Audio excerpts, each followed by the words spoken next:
Selamat siang Bapak, izin memperkenalkan diri, Taruna Muda Politeknik Ilmu Pemasyarakatan Angkatan 57, nama saya Paningori Batubara, STB 573, Prodi Teknik Pemasyarakatan kelas C. Izin menjelaskan materi tentang filsafat pemasyarakatan yang saya ketahui. Yang pertama ada konsep pokok filsafat. Kita mulai dari definisi. Filsafat bahasa Inggrisnya filosofi, bahasa Arab yaitu falsafah, berasal dari dua kata dalam bahasa Yunani kuno, yaitu philen atau philos yang berarti cinta atau sahabat, dan sophia atau sophos yang berarti kebijaksanaan. Dengan demikian, secara etimologis, filosofia atau filsafat berarti cinta kepada kebijaksanaan atau sahabat kebijaksanaan. Filsafat adalah metodologi yang mengkaji pertanyaan-pertanyaan umum dan asasi, misalnya pertanyaan-pertanyaan tentang eksistensi, penalaran, nilai-nilai luhur, akal budi, dan bahasa.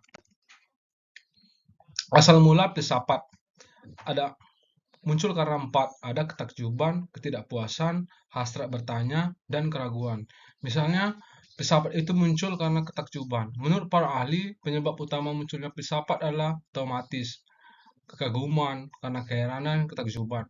Dalam karya yang berjudul Metafisika, Aristoteles mengatakan bahwa karena ketakjuban manusia mulai berfilsafat. Yang tiga lainnya itu ketidakpuasan, hasrat bertanya, dan keraguan. Sifat dasar filsafat yang saya buat ada 5, yaitu berpikir radikal, yang berarti berpikir secara radikal itu filsuf mempunyai pemikiran yang radikal. Yang kedua ada mencari asas. Para filsuf Yunani yang berkenal sebagai filsuf-filsuf alam mengamati segala keragaman realitas di alam semesta, lalu berpikir dan bertanya, tidakkah di balik keanekaragaman itu hanya ada suatu asas?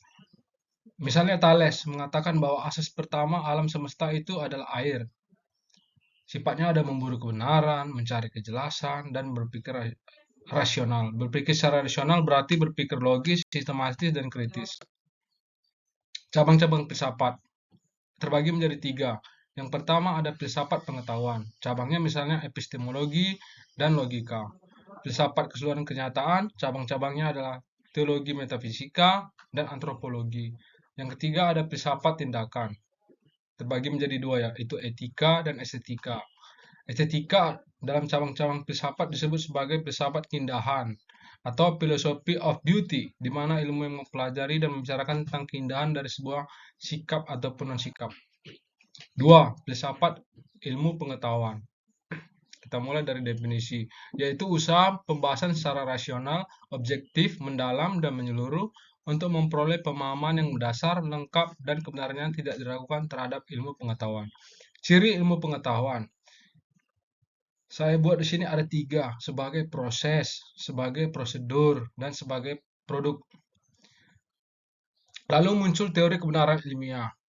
Ada 4 teori kebenaran ilmiah. Yang pertama teori kebenaran korespondensi, yang sudah Bapak jelaskan juga, Bapak dosen saya jelaskan di dalam kelas, yaitu antara kebenaran adalah persesuaian antara apa yang dikatakan dengan kenyataan. Yang kedua ada teori kebenaran koherensi. Ketiga ada teori kebenaran pragmatis, dan yang terakhir teori kebenaran performatif. Lalu kita beralih kepada sejarah dan paradigma penghukuman. Sejarah penghukuman. Punishment atau hukuman adalah suatu bentuk prosedur atau tindakan yang diberikan kepada individu atau kelompok atas kesalahan, pelanggaran, atau kejahatan yang telah dilakukan dalam bentuk reinforcement negatif atau penderitaan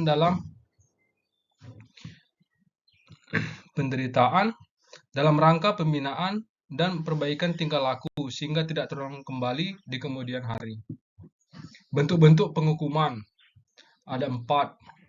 Pembalasan. Pembalasan adalah salah satu pendekatan tertentu terhadap penghukuman yang didasarkan pada prinsip balas dendam.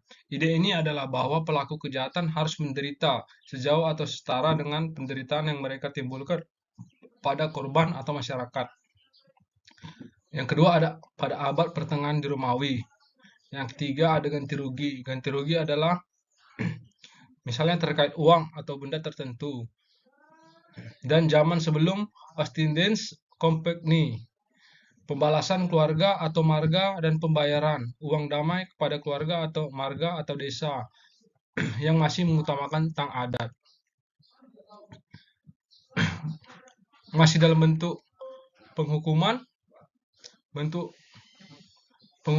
massa di endless dan Raffles dibakar, dicap dengan panah besi, dipukul dengan rotan, dirantai, kerja paksa, pidana mati, denda, kerja paksa dengan dirantai. Ada juga dalam masa Wetboek van Strafrecht, pemerintah Hindia Belanda, bentuk pidananya seperti pidana mati, penjara, kurungan, denda, tutupan. Sebelum Wetboek van Strafrecht, pidana penjara belum dikenal dalam masyarakat Indonesia. Sulit mengetahui kapan dan di mana pertama kali dilakukan penghukuman di Indonesia. Paradigma penghukuman. Paradigma adalah sebagai cara pandang yang fundamental, dilaksanakan nilai-nilai tertentu dan berisi teori, konsep, asumsi, metodologi, atau pendekatan yang dapat digunakan dalam menanggapi suatu permasalahan. Paradigma penghukuman di sini maksudnya yakni pelaksanaan hukuman penjara berdasarkan sistem 3, Pennsylvania dan Outbound, serta sistem nilai dan progres. Ada 4.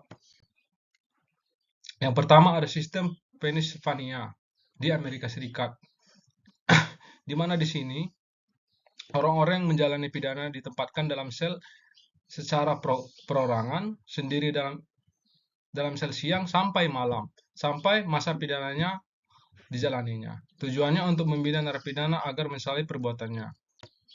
Sistem outbound atau silent system di Amerika pada tahun 1821.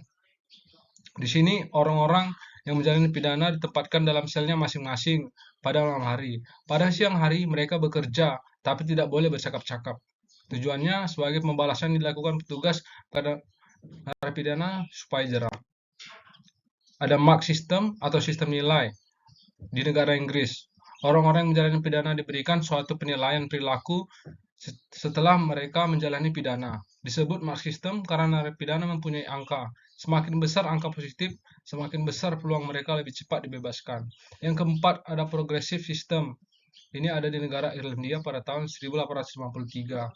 Ada mempunyai 3 tahap. Tahap pertama, terpidana ditempatkan dalam masa percobaan. Yang kedua, terpidana ditempatkan dengan narapidana lainnya untuk bekerja bersama-sama. Dan pada malam hari kembali ke selnya masing-masing. Tahap ketiga, terpidana yang sudah menjalani 3/4 masa pidananya dapat dibebaskan dengan persyaratan ditentukan pada suatu parol. 4. Tujuan dan rasionalitas penghukuman. Pemidanaan adalah sebuah tindakan kepada para pelaku kejahatan yang mana tujuannya bukan untuk memberikan balas dendam kepada para pelaku, melainkan para pelaku diberikan pembinaan agar nantinya tidak mengulang perbuatannya kembali. Tujuan pemidanaan, ada beberapa teori mengenai tujuan dijatuhkannya hukuman. Tujuan pemidanaan ada 4, teori pembalasan atau teori retribusi, di mana hal ini antara lain dikemukakan oleh Kant yang mengutamakan teori balas dendam. Siapa yang membunuh harus dibunuh pula. Yang kedua ada teori penjeraan atau deterrence. Teori ini sering disebut juga teori menakut-nakuti. Yang ketiga ada teori penutupan. Yang keempat ada teori memperbaiki atau rehabilitasi. Teori ini beranggapan bahwa tujuan dijatuhkannya pidana kepada para pelanggar hukum adalah memperbaiki si terhukum itu sendiri. Update tujuan pemidanaan pada Undang-Undang Nomor 1 Tahun 2023 tentang KUHP. Dapat kita lihat di slide. Demikian hasil presentasi saya mengenai intisari tentang filsafat pemasyarakatan. Terima kasih, semoga bermanfaat bagi kita yang mendengarkan. Selamat siang.